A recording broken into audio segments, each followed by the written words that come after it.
I haven't been this excited about a platformer since Psychonauts let me go in people's brains. No, since Chameleon Twist 2 let me lick stuff. No, since Space Station Silicon Valley did Super Mario Odyssey's thing 2 decades ago. No, since Super Mario 64 literally invented 3D platform.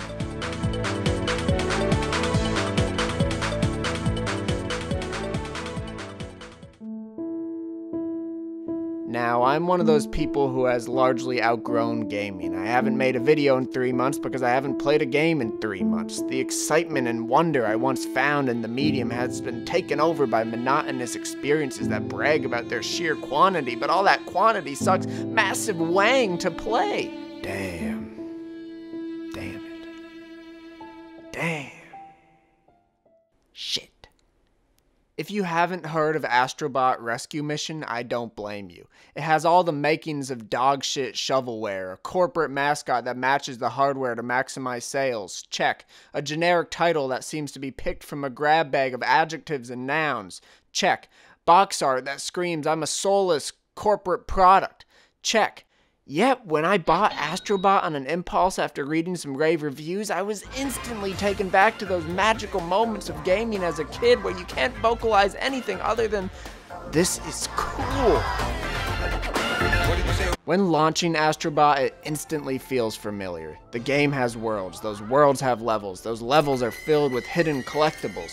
The structure is tested by time, and while Astrobot isn't aiming to reinvent the wheel itself, it's in its reinvention of how we look at the wheel where everything changes. Now, when I watched the trailer, I thought, why does a 3D platformer need VR? And it wasn't until I actually played the game that I realized what a dipshit I was being. The VR changes everything, and it's hard to get that impression without being in it. So I encourage everyone to play it themselves and not make judgments off of footage alone. So, how does Astrobot change the way we experience 3D platformers? That's a great question, thank you, but please raise your hand next time. I'm gonna break this puppy into 3 pieces. First up, depth perception.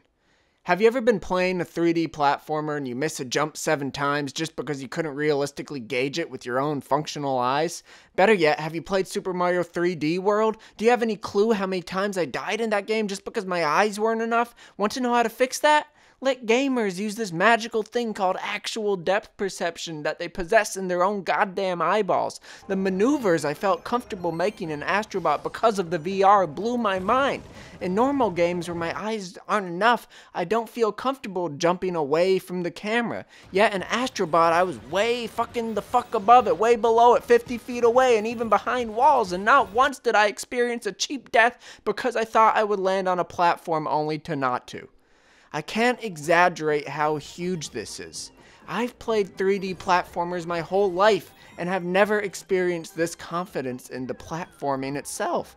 This takes me to my second point, which I have named MultiFacet Exploration. This is science talk for the game is also first person. Yeah, that's right, while you're controlling Astrobot, you're also controlling this goofy looking robot that interacts with the world, and this lends itself to the coolest shit I've ever seen. You know those hidden collectibles I mentioned? Well, what if you have to lean around a corner to find one, or look into a pit, or smash your head into a rock wall? It's moments like these that make finding Astrobot's hidden bots such a ridiculous joy. Seeing those little fuckers fly right into my controller and celebrate always makes me smile. There's also these hidden chameleons that unlock bonus levels that you just have to look at to collect, and it makes every level like an I Spy game where you're constantly looking around in the full 360 degrees. I mean, I played it in a swivel chair, no joke. It's the way to play. Do yourself a favor and get yourself a swivel chair. Finally, what I've deemed the oh shit factor. Did I mention that the controller appears in the game and you plug it into these boxes and get these power-ups like hooks and water and ninja stars? There's a level where you throw ninja stars into walls to create platforms to jump on. Every time the power-ups reappear, the game manages to find new ways that are cooler than the last to use them. It's just brimming with a sort of inventiveness and creativity I haven't found in a game in a long time.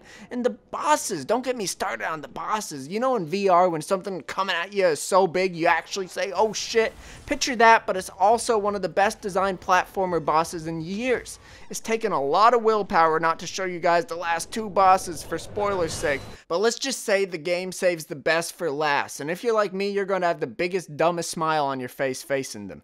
In fact, a big reason this video is so short is because I don't want to spoil anything. Every level has this immense ability to surprise that I just don't want to show you at all. It's this combination of some of the most consistently inventive game design I've seen and a new way to experience it and interact with it that is nothing short of genius. If you remember the feeling you got the first time you played Super Mario 64 and you want that feeling again, do not deny yourself the joy of Astro Bot Rescue Mission, even if it has a goddamn shitty title.